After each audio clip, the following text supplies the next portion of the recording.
Today, we're going to be talking about grant proposal success 10 tips for capturing funder attention. Whew, my name is Aretha Simons. I'm the webinar producer here at TechSoup. I'm going to show you how you can engage today.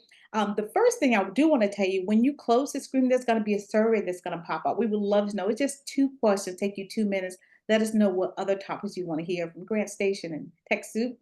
This is being recorded. You are going to get the slides with the video replay probably later today. If you need the closed caption, go ahead and tap on the CC button at the bottom of your screen. I'm going to introduce our speaker today. I'm so excited. I always love learning from her. This is Alex Ruhnke. She is GrantStation President of Education and Outreach.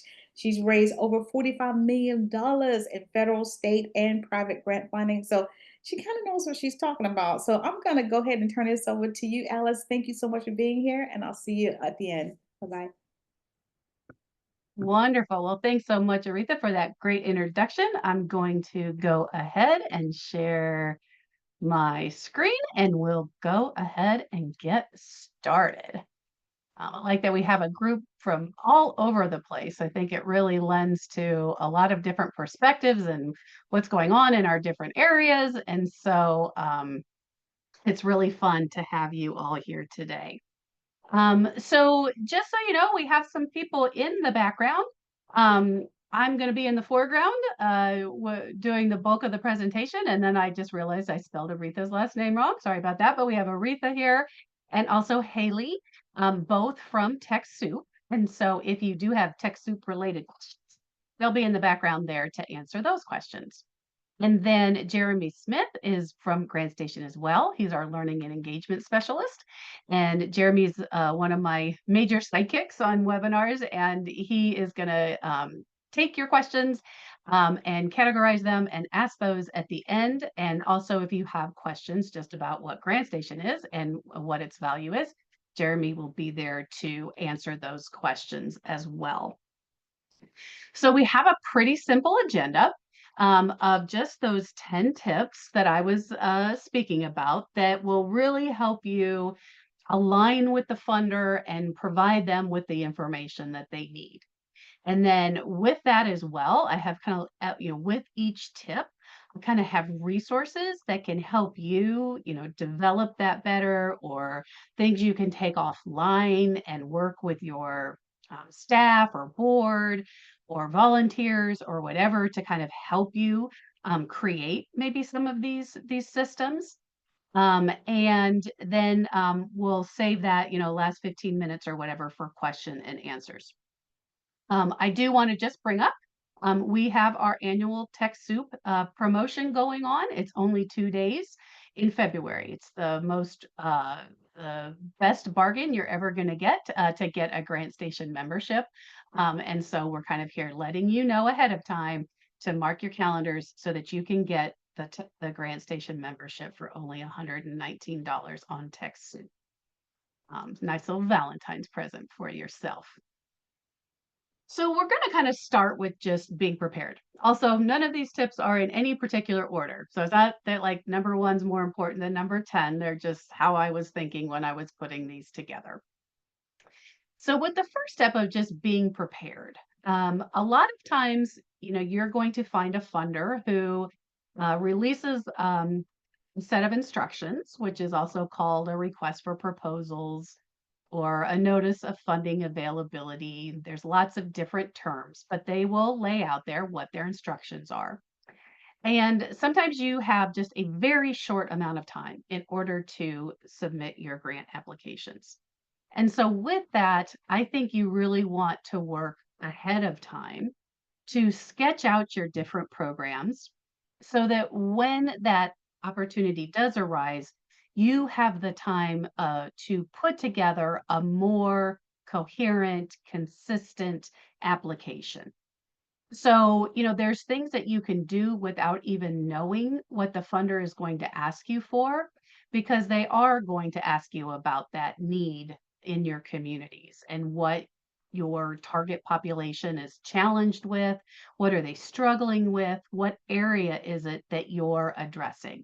And so always having that updated need will just help you out when the funder actually releases their RFPs. Having your approach lined out of what you're going to do, and then being really intentional about creating partnerships that are meaningful. And I'm going to talk a little bit more about that in a few slides. Because partners are really critical to success. And I know that partnerships, they don't just happen, that we have to nurture and develop them. And, that takes time. And again, a lot of times when those RFPs are released, we don't have the time to start looking for a partner or creating that relationship. Really sketching out what you want to see changed because of your work. Those are outcomes. They might also be called goals, or just a funder might call them your results. But what is it that you're trying to change in your community? How are people getting better because of your services? Or how are they improving or having a different set of experiences because of what you're doing? And then also kind of roughly sketching out that budget so that you kind of know how much money you need to run your programs. And so kind of having these things prepared for a bunch of different projects and having them, what are called shovel-ready projects, are really good to have. Because like I said, first off, because the RFPs come out, you have just a little bit of time. And then once in a while, you're also gonna find a city government, a state government, and they're gonna have, like, opportunities that just pop up. And you want to have this material ready because that's what they're gonna want you to have, like, on hand. So kind of doing that pre-work is really important. And then it also helps you when you're out there looking for the funders, kind of knowing again that need that you're addressing and what you're going to do and what you're going to change and how much money you need, right? And these don't have to be perfect when they're sketched out, but having these general ideas are going to help you find the funders that match your projects the best, that are going to give you the best return on your investment. And that's one of the things that we, talk a lot about at GrantStation, is finding those funders that really align with what you're doing and taking your very limited time and resources and applying them to the places that are going to have the best response for your organization and your programs. So that's kind of the first step of just being prepared, even if you don't have an application right in front of you. The second step is about including those that you serve in the design of your programs. And this is something that you're going to see that funders are asking for, sometimes directly in applications, asking you that question as to how your participants, helped you, develop your programs, evaluate your programs, how they've been a part of it. And one of the things that we teach at GrantStation is this project planning framework. And what this framework does is it takes all the pieces of an application and it helps you do that pre planning, and it helps you take the different components and connect them together in a really logical way so that when those funding opportunities come online for you, you can take this information out of here and put it into the funder's application. But I want to talk especially about that component, though, of including those that you serve. And so, one of the things that you're going to be doing, and we talked about this on the last slide about identifying your need and having those statistics and demographics of who your target population is, what they're struggling with, what's that data that supports that need that you're addressing in your community. And that's the information that goes here. However, another thing that I think a lot of nonprofits kind of skip as a part is to do that root cause analysis of really looking at the reasons behind the need. So you have the data that says, for example, how many people are unemployed in your community. But then when you look at the root causes, there could be several different root causes of that unemployment. And it could be that there's no jobs, and it could be that there's no training for jobs that exist. It could be that there's no transportation for people to get to the jobs or get to the training, or no childcare for people to maintain their jobs. Right? So doing that root cause analysis and finding out the reasons behind the need is where you want to engage your participants in this process. Because what this process is going to do is then it's going to allow you to develop an approach that you know is going to meet the root causes of the problem. So if again, you get the group of people that you're serving together and asking about the unemployment thing, if they tell you the reason that there's no that the reason that they're unemployed is because there's no training, well then perhaps that's what your approach is going to be, to develop a training session for high areas that need employees. Or if they tell you that, there's no childcare, well, then putting a training program together doesn't make any sense. That's not going to solve the problem, right? You need to provide that resource to create that childcare.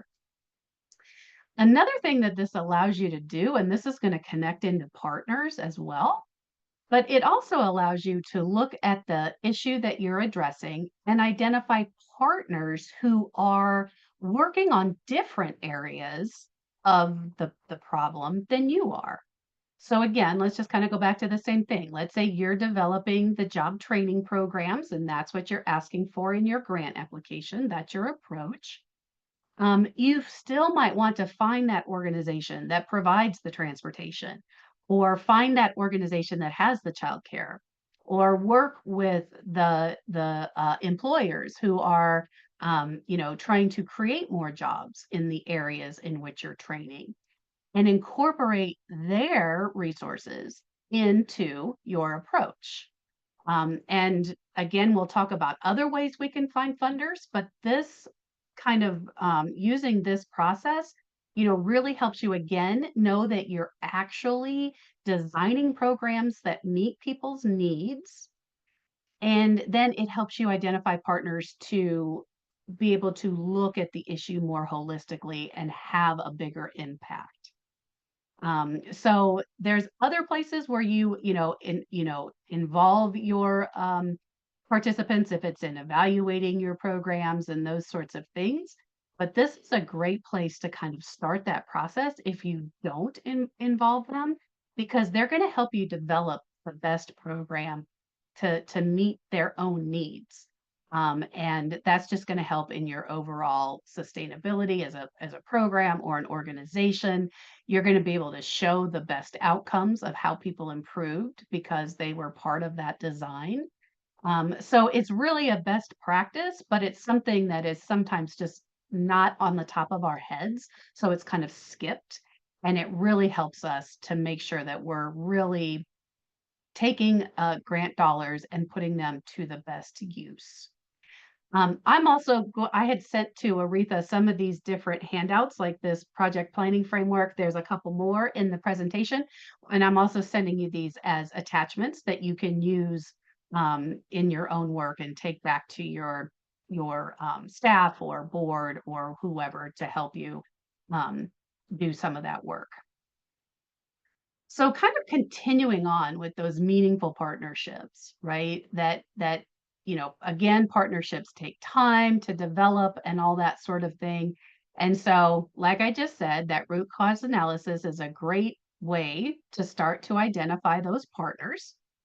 But I also have another resource that you can also use to help identify those partners. And it's called a partnership identification tool. And again, you're going to be sent this as an attachment. And so what this tool does is it looks at two different areas. First, businesses and corporations, and then the second one being community assets, and we'll do that on the next slide. But really looking at all of these different kind of constituencies or stakeholders or groups or whatever that are out there in your community that might have resources to help your programs. It might be money that you're looking for, obviously, right? We're always looking for money, but it could be that a potential resource is volunteers that they have available to you. Or a potential resource could be just great education that they can do on your behalf. So it's not always just money that we're looking for in the potential resources, but that's part of it.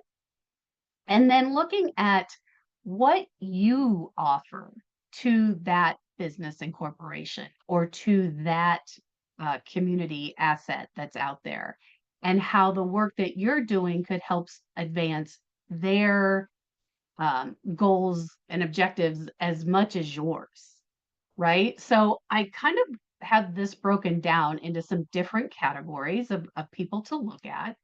And with businesses and corporations, I mean, obviously, we want to find, those that are located in our community. We really want to tap into them. They generally want to serve the community that they live in and that they work in. And so, that's a real kind of a no-brainer to kind of be out there connecting with those local businesses and corporations. But sometimes in a situation like mine, where I live in a really rural community, there aren't a lot of corporations and businesses in my community. So what can I do, right? And so trying to look outside the box a bit of where any companies, where your stakeholders work. So maybe your board of directors doesn't, work right, in your town or your county, but a county over, and those board members can get you that connection in with that company, or your volunteers, or the people you serve, right? Really investigating where they work can really provide you with an inroad to start to have these conversations about how you can support them and how they can support you. Looking at companies that might sell to your stakeholders. So I'm kind of thinking of that more in, let's say you work with individuals with physical disabilities, right? So there might be companies that sell the walkers and the wheelchairs and the different things like that that they sell to your participants. And again, getting an inroad with them and seeing that you guys have a common mission and starting that conversation there. Looking at vendor corporations, which are just the people that you buy from, and they might not be located in your community, but again, is there a partnership to develop there? And then affinity corporations are just, corporations who might have the for-profit angle of what your nonprofit does. So again, somebody that's working in housing and perhaps partnering with a realtor or a builder or something like that, is a company that you could kind of partner with and again support one another. But always before you reach out to any of these groups, again, sit down and really decide, you know, why would they partner with us? What are we offering them? Usually with businesses and corporations, you're kind of advertising for them, you're getting the word out that they're good community caretakers, all that sorts of thing. And usually it's more about the advertising. Um, then again, also looking at what are you looking for? Is it volunteers? Is it money? Is it in-kind support? Is it whatever you're looking for? The second part of the tool focuses more on just kind of a hodgepodge of community assets. So again, when we really look at our communities and really start to drill down, there's tons of social service agencies, your United Ways, your Salvation Armies, all those kinds of groups that are doing important work. Educational institutions from grade school all the way to colleges and universities, who again have a lot of resources and especially people resources to help the work that you do. Communities of faith are big supporters in the nonprofit group, and so how can you engage communities of faith to help out with the work you do? One group that I had worked with before I moved over to GrantStation was a women's shelter, and each different church or synagogue in the area, had a different room that they furnished, within the thing, and they would update that room and take care of it, and then the shelter didn't have to pay for all that money of furnishing all the rooms, kinds of things. So then you have your elected officials that you can bring in, government entities, your state and local government, your city government.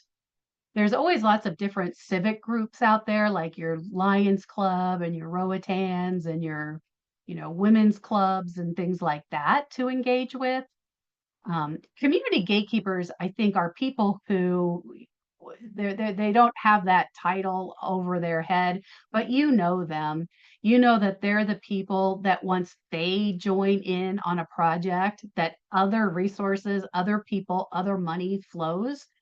So kind of getting those community gatekeepers involved in your projects. Then you have all sorts of healthcare, media, funders, obviously, and then just public resources, just meaning our streams, our lakes, our rivers, our oceans, our trails, all those sorts of things that might be incorporated into the work that you're doing.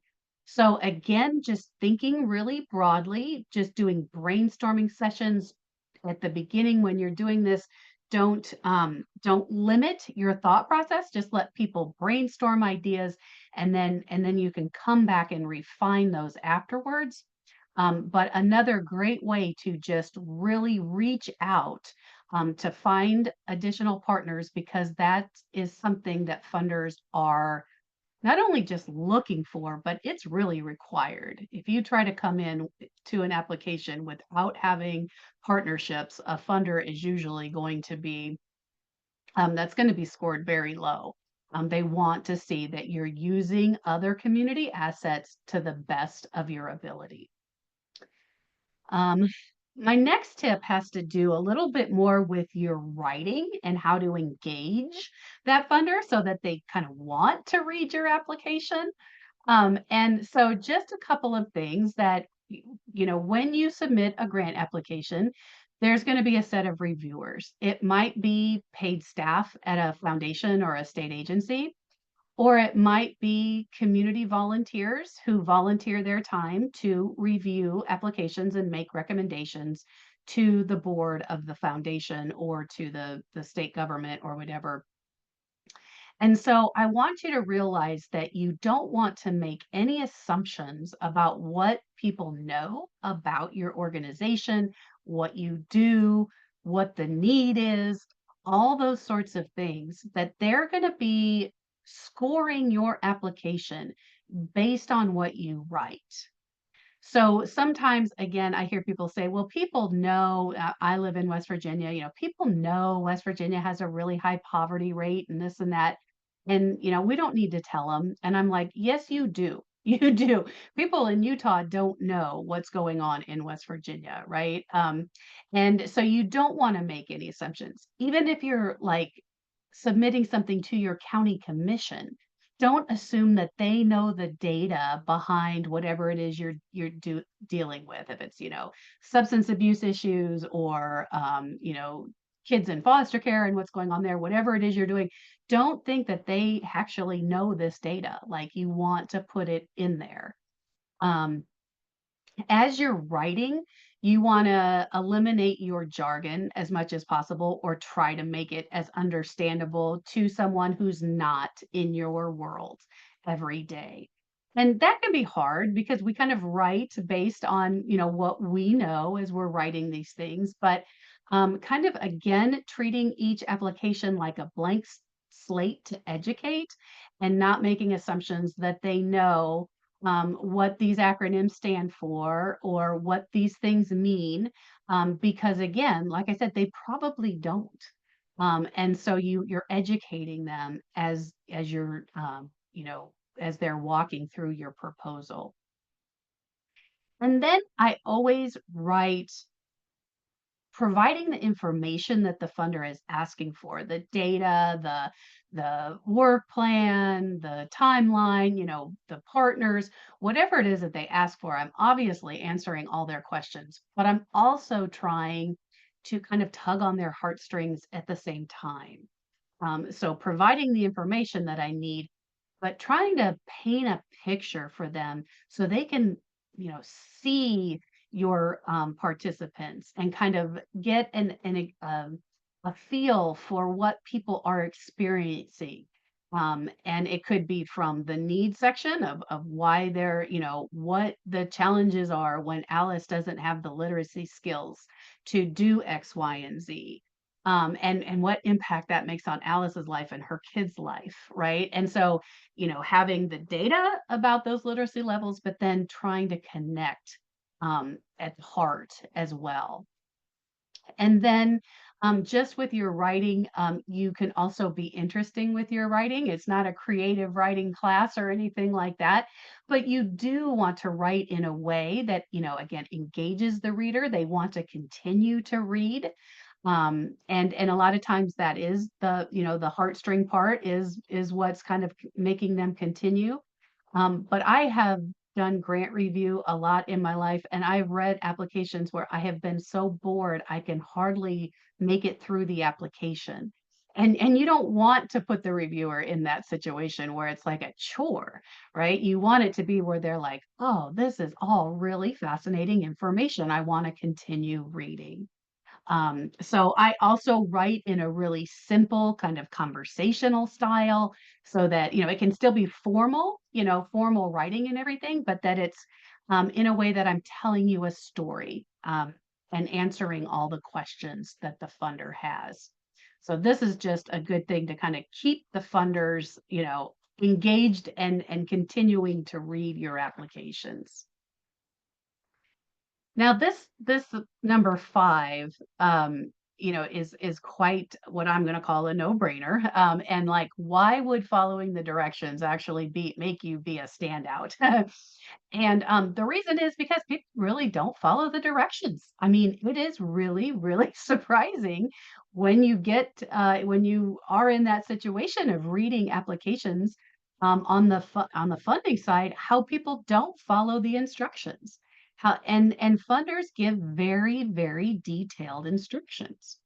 And so those instructions come in things that might just be called their application instructions or the RFP that I was talking about. Some people call it a notice of funding availability or a funding opportunity announcement. Again, it doesn't matter what they call it, it's their set of instructions. And they're going to have an order that they're going to ask you questions. And when you're actually physically, sitting down to write that application, you want to put the answers in the order that they asked because the reviewers have a score sheet and it is lined out in the order that those questions were asked. So if the first question was asking about, my mission and my organization's programs, then as a reviewer, that's the first thing I'm looking for. And if you bury it on page 5 because you didn't put it in the order of this funder, number one, you're like annoying the reviewer who's scoring your application, right? And somebody could either just say, "Hey, I didn't see it, first, and so I'm giving you a 0." Those sorts of things. So you want it in their order and you want it with the headings that they use. So all funders use different terms that mean the same thing, but you want to use the term that the funder uses. So in my example on my planning framework, I called the approach, what you're going to do, the approach. Another funder might say, give me your methodologies, or give me your methods, or give me your work plan. And those words all mean the same thing, right? But you want to use their headings, their order, make it very easy for the reviewer to find the answers. And again, the happier they are, we're human beings, the higher they're going to score your applications.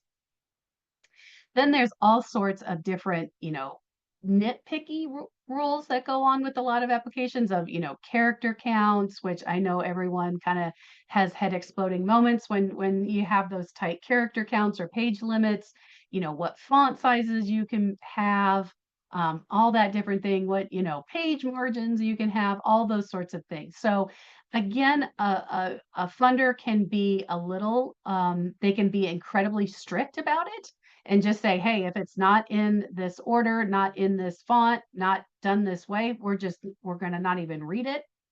And or they could still read it, but you're going to get mentally a little bit dinged in your scores because a funder's going to say, and I kind of believe this, if you can't follow directions when you're asking me for money, are you going to be able to follow directions when I need reports or when I need, you to file work with me and that sort of thing? And so just it's really important to follow those directions to get the highest scores possible, make the reviewers happy, make their lives easy, and that will just increase your chance of success. The next one is highlighting your strengths and not your needs. Um, Funders and donors in general, they really aren't interested in what you need. And a lot of times, nonprofits will see the question is, what's the need? And instead of talking about the needs of their community or the needs of their target population, they start talking about their own needs. Like, I need a building to have, a community center. I need a staff member to provide services. I need a van for transportation, whatever. And they start their entire grant applications as part of the problem, right? Because they put themselves as the need, and the need is always external to your organization. And what you do is you provide solutions to these needs, right? And so that's what a funder is interested in funding, the solutions that you offer. Every nonprofit that I've ever run into can give me a laundry list of what their needs are. That's not compelling to a funder or a donor. It's what you do with the money that you're given that is what is compelling. So always, putting the strengths of your programs throughout your applications, talking about the difference and impact you've made in the past work that you've done, showing why your approach is a great solution and what makes it so effective, those kinds of things. So I'm always writing from a strength-based approach. I've had lots of people say, where do I put that I'm a really needy organization? And I'm like, nowhere. When they get to the budget, they're going to see that you have $100,000, but you need $150,000. They're going to see that you have a need for the dollars. And that's the only place that they're going to see a need from you, right? The rest is you showing your solutions to what your target population is struggling with. Um, this one is another one on writing, and the reason it kind of goes back to my very first one about being, shovel ready or whatever. But taking realizing that proposals do take a lot of time. Um, for even at a local level to, a community foundation, all the way up to a federal level, there's a big difference in that, but they all take probably more time than we anticipate to really put a great proposal together. And there's also something about grant writing that again, I've been a professional in the field for 20 some years. And for some reason, the last thing on our to-do list is always to get that grant submitted. Even though we don't mean to do that, right? But it always goes to the minute that that grant's due, I'm hitting the submit button or putting it in the mail or whatever. And you really want to have time in that crafting. And so I have a proposal writing schedule that again is going to be sent out to you, and I'm going to show it to you on the next slides.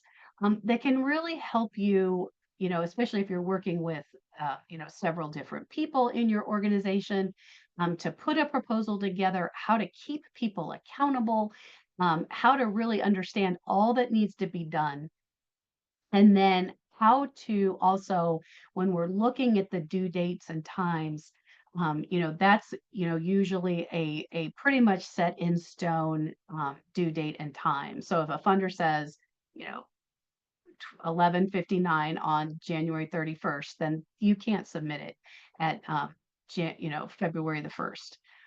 And so there's also a rule, that's the Alice rule, that says if something's going to go wrong, it's the day a grant is due.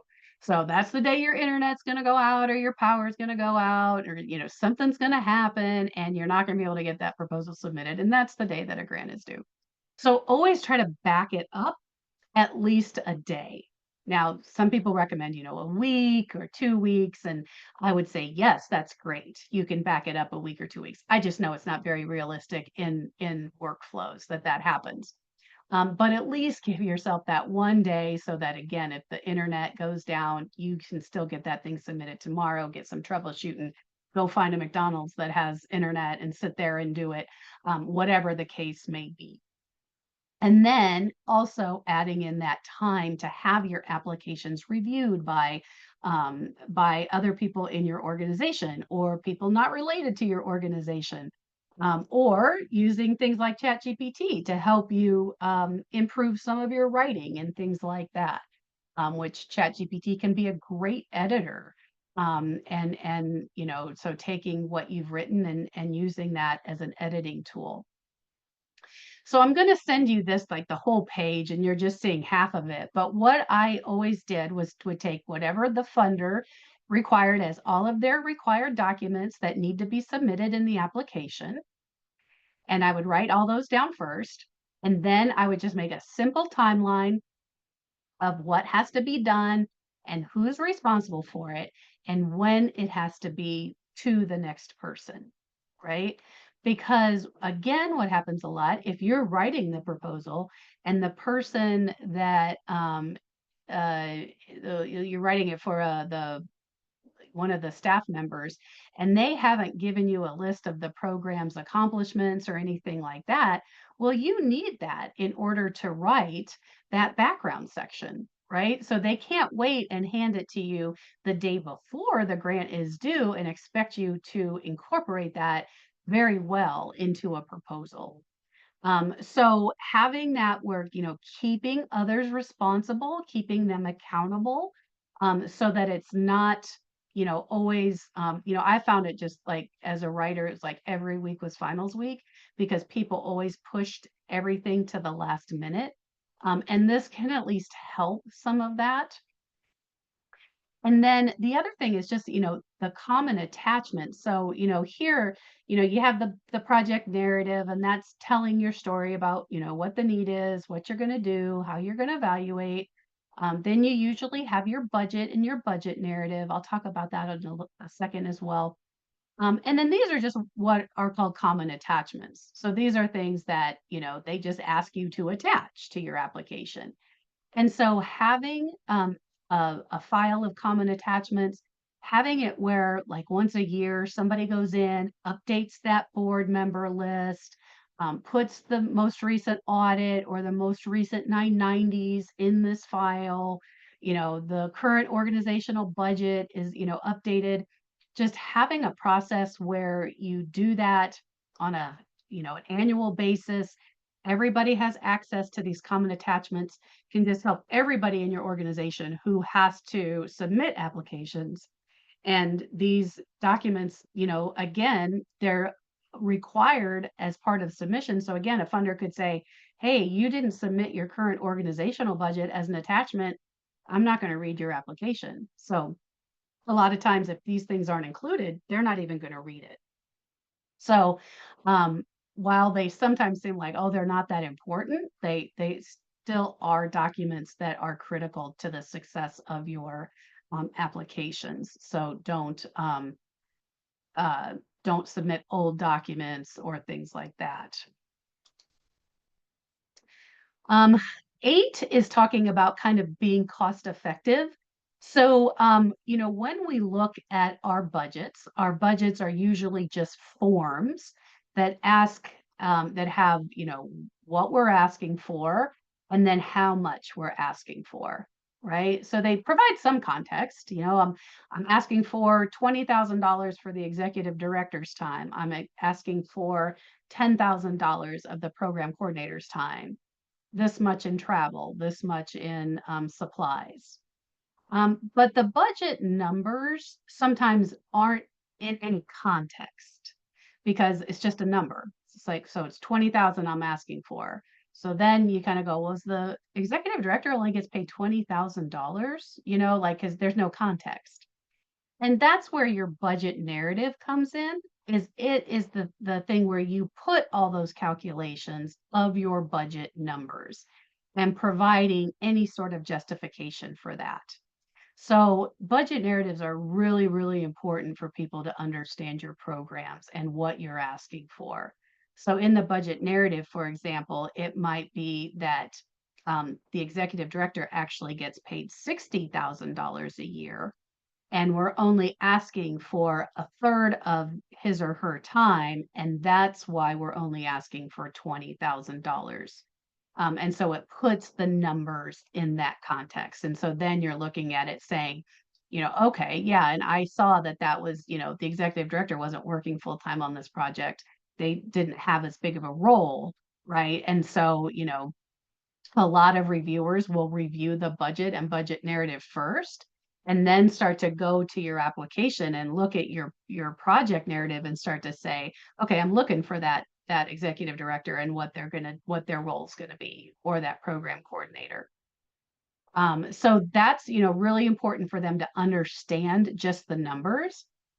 But then any ways that you can also do, like where you could do a price per participant, or, per whatever unit it is that you're kind of working with, where you look at, let's say you have a program and the total project budget, 72,000, and you're serving 150 students. And so the cost per student for this project is really only 480 um, dollars per student.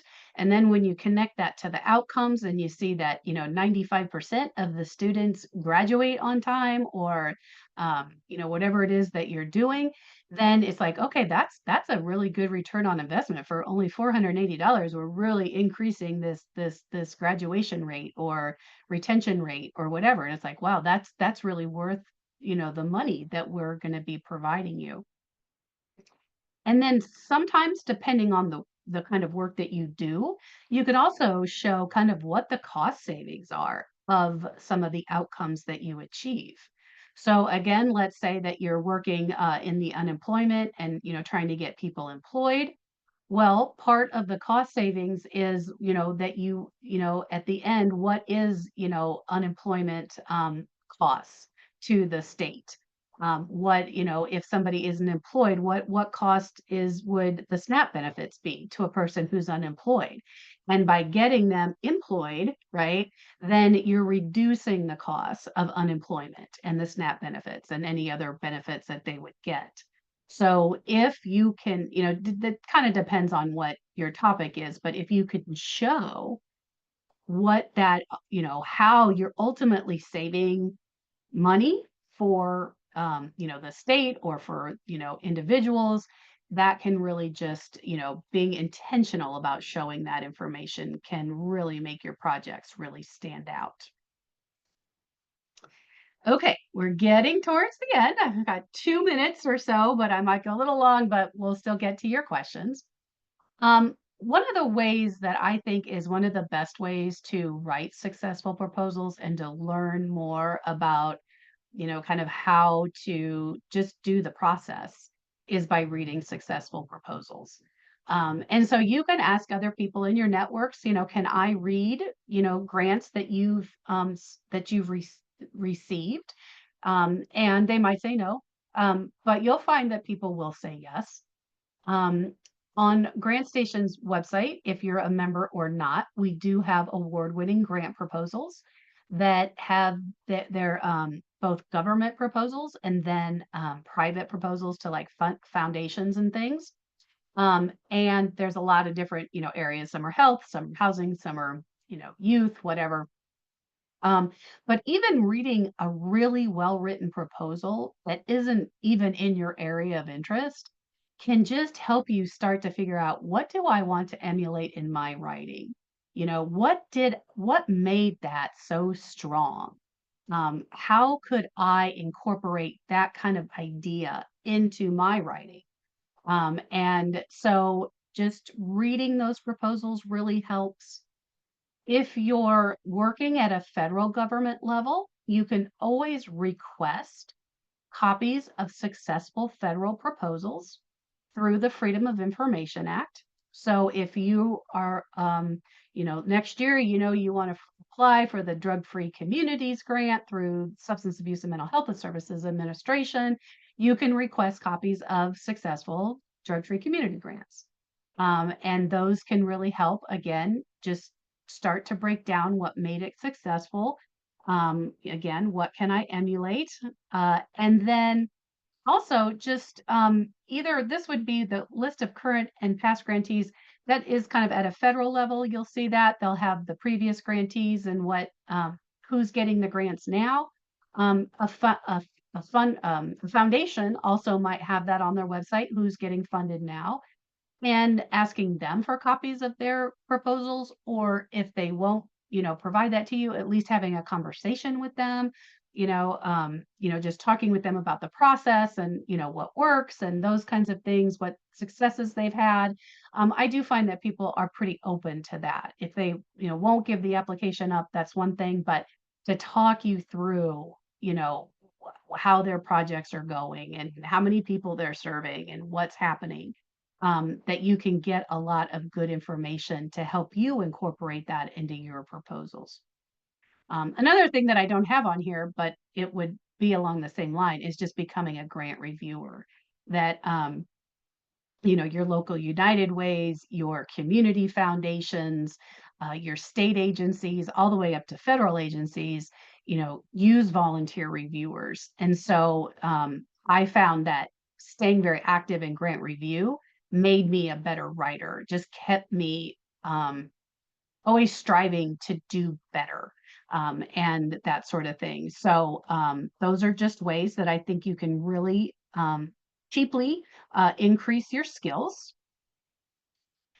And then the last bit of advice I have is just kind of the persistence that's needed in the grant seeking world.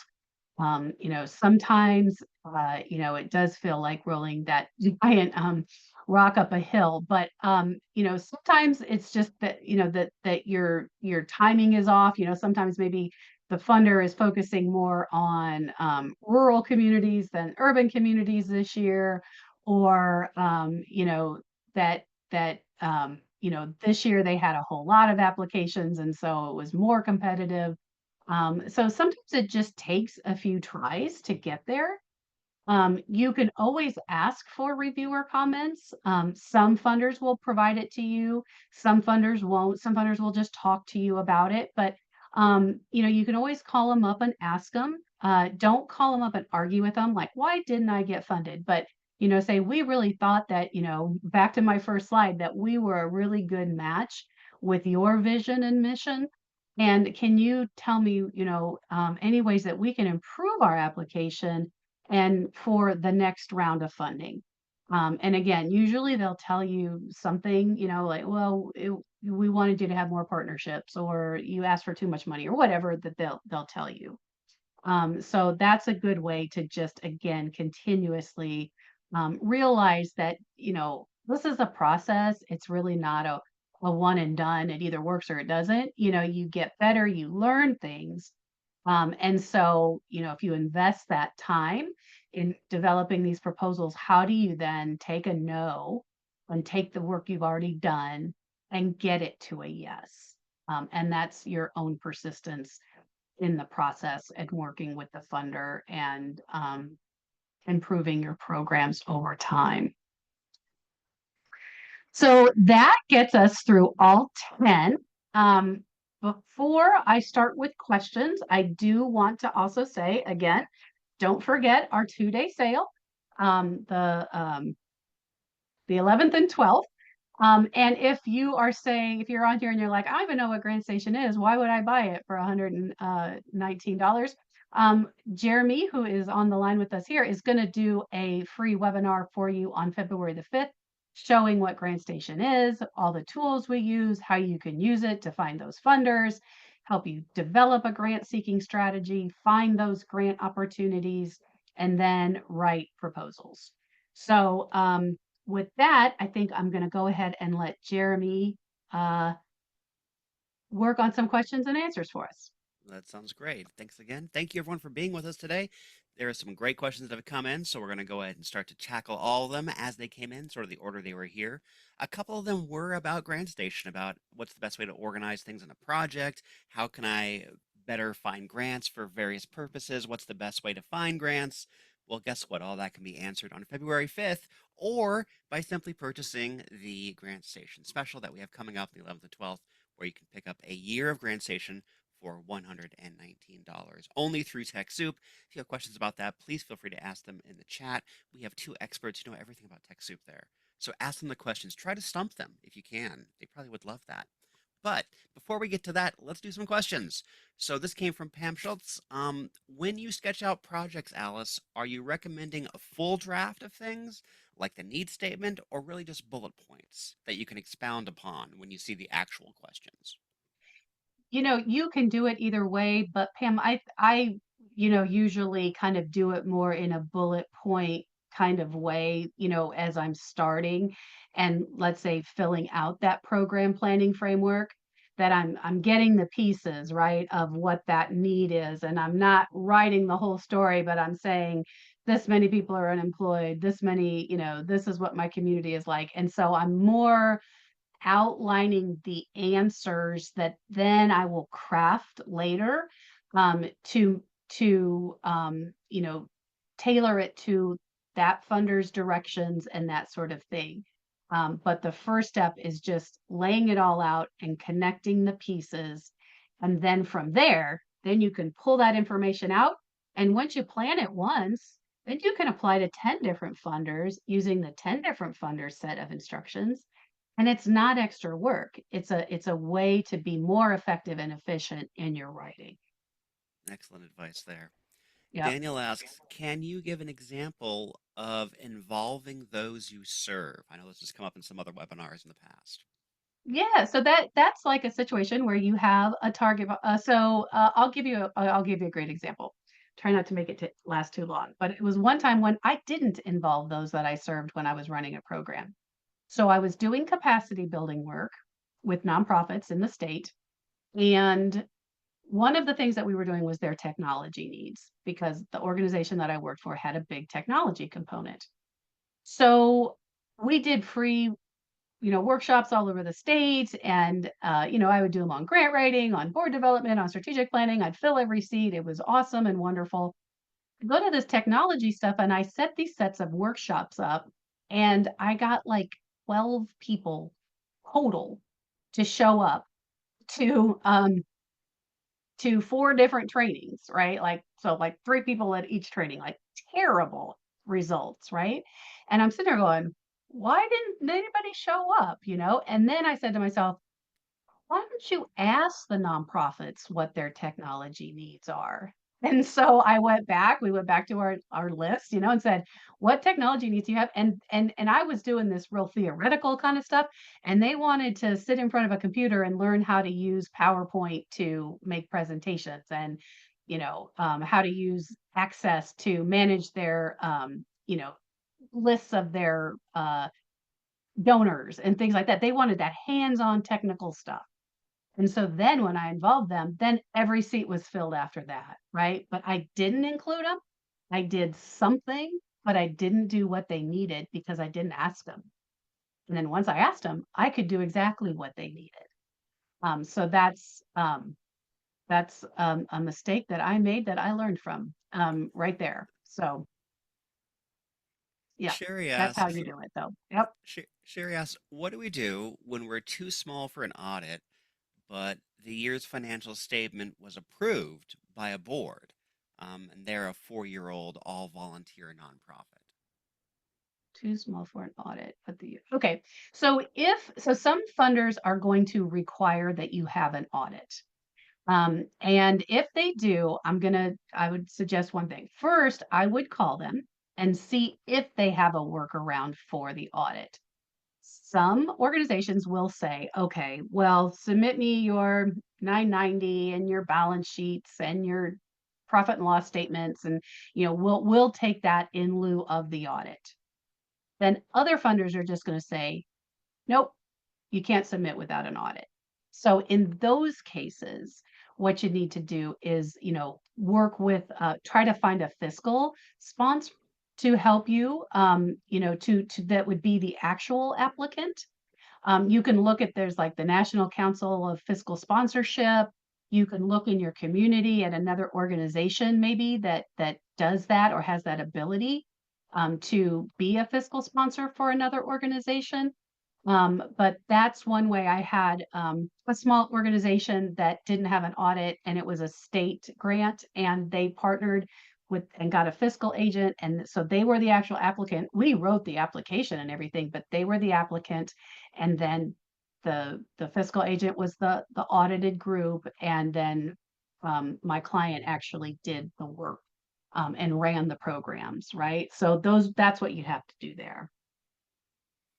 Can you discuss the difference between outcomes and indicators? I sure can.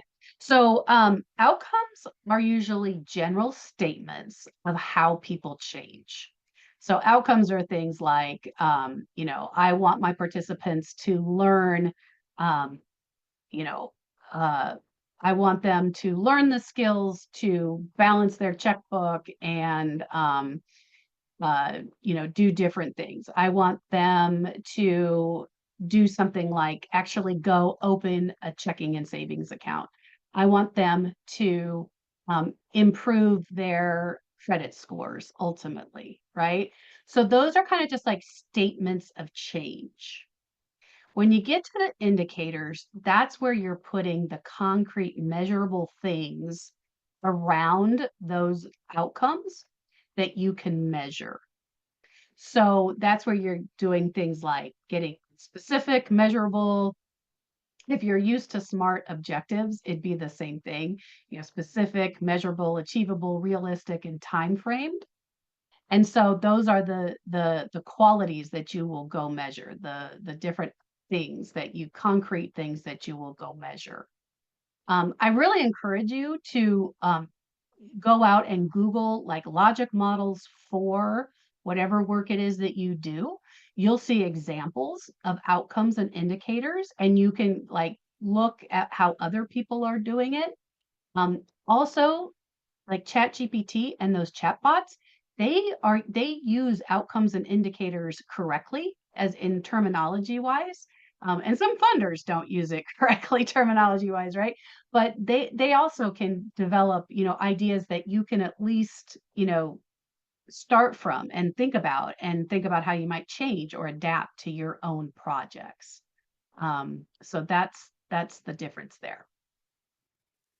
We've got one more we can fit in, and this is a little sort of outside of what we've been talking about, but maybe just something to just give some insight on.